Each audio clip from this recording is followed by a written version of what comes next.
Love the chase and the hunt, and I set the pace when I'm running. I always take what I want and I always give it 100. Don't need a bank, no I'm funded. Play the game like it's nothing. I'm always thankful for something. Don't take for granted, stay humble. Now wake up!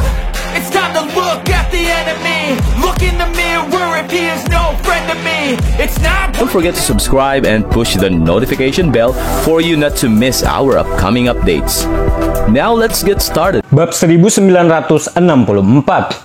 Baiklah, ini bagus, Iwan telah membunuh Darius. Langit ada di pihak kita. Sama seperti Seth dan Joel, Sebastian dan Eliam juga sangat bahagia. Sebelumnya pihak Agus jauh lebih kuat. Hal itu menyebabkan keluarga Hilton dan keluarga Golan merasa putus asa.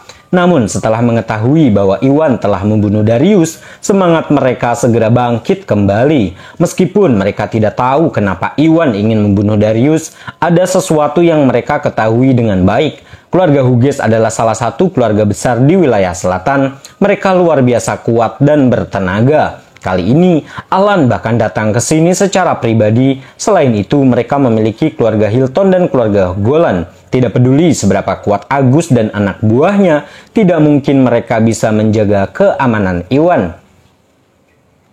Jika tidak ada kejutan, Iwan akan mati. Tetua keluarga Hughes ini hanya kesalahpahaman. Tuan Gusnati tidak membunuh Darius. Dia dijebak, kata Agus buru-buru berusaha menyelesaikan kesalahpahaman tersebut. Tidak mungkin, Iwan telah membunuh adikku. Aku melihatnya sendiri. Bagaimana itu palsu? Gordon buru-buru melangkah maju untuk mengatakan bahwa Iwan yang melakukannya. Benar, Iwan tidak hanya membunuh adikku, dia bahkan mencoba membunuh suamiku. Untuk membungkam saksi manapun, jika aku tidak datang tepat waktu, Gordon pun mungkin sudah mati. Dewi berkata dengan marah. Dia membantu Gordon angkat bicara, menyalahkan Iwan sepenuhnya. Tapi Agus membuka mulutnya, sulit mengatakan apapun karena dia tidak tahu bahwa Iwan sudah menyelamatkan Darius. Dia hanya mencoba menjelaskan semuanya kepada Iwan. Dia tidak tahu harus berkata apa lagi. Agus, aku tidak mau mendengarkan omong kosongmu. Suruh Yuda menyerahkan Iwan sekarang juga. Kalau begitu, aku tidak akan menuntut tanggung jawab Yuda. Kalau tidak, kamu akan menanggung akibatnya. Alan berkata dengan nada membunuh. Suaranya pun tegas dan tegas. Kakek, Iwan yang duduk di kursi roda. Gordon menunjuk tepat ke arah Iwan dan buru-buru memberitahu Alan. Saat itu Iwan berkata bahwa dia bisa menyelamatkan Darius. Jadi Gordon agak khawatir. Namun melihat Iwan begitu lemah di kursi roda, tidak mungkin Iwan memiliki kemampuan untuk menyelamatkan Darius. Dia merasa Darius mungkin sudah mati. Dengan mengingat hal itu, dia menghela nafas lega. Hei bocah, jadi kamu yang bernama Iwan, cepat serahkan dirimu. Aku punya masalah yang harus diselesaikan denganmu. Alan sangat marah saat mengetahui siapa Iwan.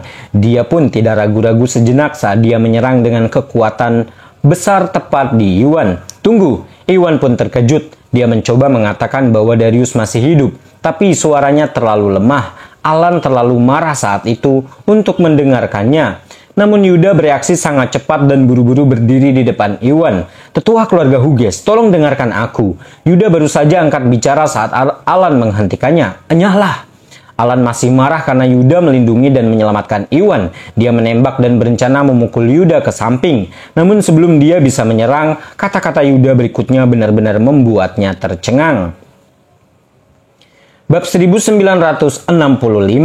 Tetua keluarga Hughes, Darius masih hidup. Yuda buru-buru berkata. Apa? Alan sangat terkejut mendengarnya. Dia pun segera menghentikan langkahnya.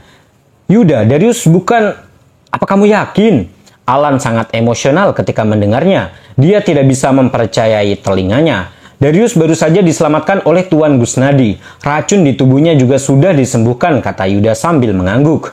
Tidak, itu tidak mungkin. Gordon tampak seperti tersambar petir saat mendengar itu. Sesampainya di villa, baik dia maupun Dewi sudah memeriksa dan menemukan Darius sudah tidak bernafas lagi. Dan denyut nadinya sudah tidak ada. Dia seharusnya sudah mati. Namun Iwan berhasil menyembuhkan racun Darius dan menghidupkan kembali Darius. Itu benar-benar keajaiban. Jelas sekali betapa terkejutnya dia. Tak hanya itu, Darius pun diracuni olehnya. Jika Darius diselamatkan oleh Iwan, maka tidak ada hal baik yang menunggunya. Dengan mengingat hal itu, Gordon tidak bisa menahan panik. Hatinya tiba-tiba membeku. Namun saat dia melihat Darius tidak bersama Yuda dan Iwan, dia sepertinya memahami sesuatu. Ekspresi paniknya dengan cepat menjadi tenang. "Kakek, jangan dengarkan omong kosong Yuda. Darius sudah mati, bagaimana dia bisa bangkit dari kematian? Terlebih lagi jika Darius selamat, lalu kenapa dia tidak ada di sini? Menurutku, Yuda pasti sedang berusaha menipumu untuk membantu Iwan mengatasinya. Mereka hanya mencoba membingungkan Anda, jangan tertipu," kata Gordon tergesa-gesa.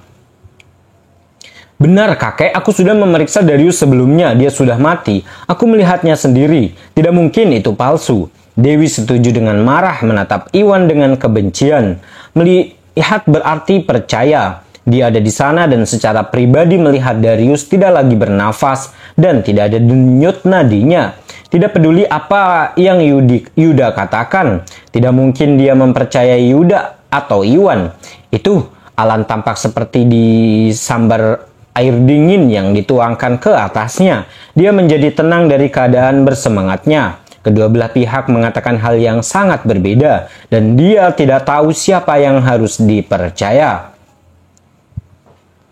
Tentu saja Dewi adalah cucunya, jadi dia lebih mempercayai Dewi. Namun dia ingin apa yang dikatakan Yuda itu benar dan ingin Darius masih hidup. Jika dia tidak buru-buru mengambil keputusan, "Yuda, karena kamu bilang Darius masih hidup, di mana dia? Kenapa dia tidak ada di sini?" Alan bertanya dengan serius. "Itu, energinya rusak parah, jadi dia masih belum sadarkan diri. Namun Tuan Gusnadi sudah bilang kalau dia mungkin akan segera bangun," jelas Yuda singkat. "Dia belum bangun. Tolong, aku tahu kamu mencoba membingungkan kakekku," Gordon berkata sambil mencibir, akhirnya santai. "Yuda, sepertinya kamu penuh kebohongan. Beraninya kamu," Alan sangat marah. "Jika Darius masih belum bangun, lalu siapa yang tahu jika Iwan benar-benar menyelamatkan Darius?" Alan bukanlah anak kecil, tidak mungkin dia percaya bahwa Darius sudah kembali dari kematian hanya dengan beberapa patah kata dari Yuda. Selain itu, Gordon ada di sana untuk mengarahkan pikirannya. Alan sudah yakin kalau Yuda hanya mencoba mengulur waktu untuk mendapatkan bala bantuan. Bab 1966. Tetua keluarga Hughes, saya tidak berbohong, saya mengatakan yang sebenarnya. Yuda tidak pernah menyangka Alan akan menyangkal bahwa Darius sudah diselamatkan. Dia pun buru-buru mencoba menjelaskan semuanya, tapi Alan menghentikannya sebelum dia bisa melanjutkannya. "Yuda, aku memperingatkanmu, minggir sekarang juga, kalau tidak jangan salahkan aku karena tidak menunjukkan belas kasihan kepadamu," Alan berkata dengan marah. Setelah itu dia tidak lagi membuang waktu saat dia menyerang ke depan dengan kekuatan yang tak tertandingi di Iwan. Jelas sekali Alan siap menyingkirkan Iwan dalam satu serangan untuk membalas dendam pada Darius. Jika Yuda berani menghentikannya, Yuda akan menanggung akibatnya. Tetua keluarga Hughes, harap tenang. Agus terkejut, dia khawatir Alan akan menyakiti Yuda dan Iwan. Setelah itu dia buru-buru melambai pada prajurit ke-6 dan 2 pejuang di tahap yang muna lainnya, memberi isyarat agar mereka menghentikan Alan. "Tetua keluarga Hughes, saya minta maaf." Mereka bertiga pun memahami perintahnya dan semuanya melancarkan serangan yang sangat kuat ke arah Alan, mencoba menghentikan Alan untuk maju. "Baiklah, kamu yang meminta ini," Alan berteriak dengan marah. Dia pun segera meningkatkan serangannya, mencoba melawan 3 lainnya sendirian, dan kedua belah pihak dengan cepat terkunci dalam pertempuran. Melihat Alan menyerang, para ahli lain dari keluarga Hughes segera maju. Juga mereka menyebar saat bersiap menghadapi keluarga Gumelar. Saat Alan atau Dewi mengeluarkan perintah, mereka tidak akan ragu untuk menyerang Agus dan keluarga Gumelar lainnya. Tiba-tiba kedua belah pihak merasakan suasana tegang di antara mereka. Pertempuran akan segera terjadi. Keluarga Hilton, keluarga Golan, dengarkan, bersiaplah untuk menyerang. Sebastian segera memanfaatkan kesempatan itu untuk mengeluarkan perintah tersebut. Mereka akan mencoba memanfaatkan situasi ini saat keluarga Hughes dan keluarga Gumlar mulai bertarung. Keluarga G. Hilton dan keluarga Golan akan dapat manfaatnya.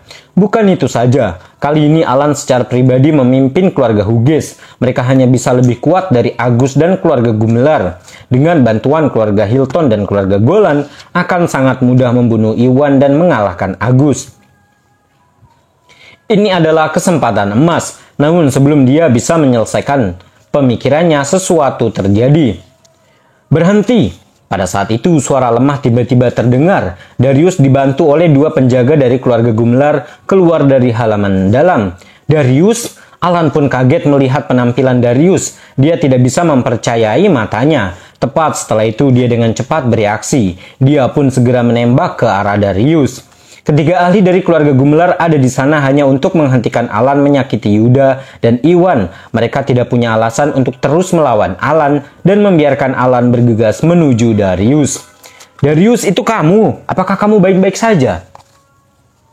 Ketika dia semakin dekat, Alan menjadi sangat emosional. Dia meraih lengan Darius dan memandang pria itu. Bertanya-tanya apakah dia sedang bermimpi. Ya, saya baik-baik saja. Darius menggelengkan kepalanya. Selain suara dan tubuhnya yang lebih lemah dari biasanya, dia tampak baik-baik saja. Itu hebat. Alan memeluk Darius dengan emosional. Dia segera mulai tertawa ketika ekspresi gelap di wajahnya benar-benar terangkat.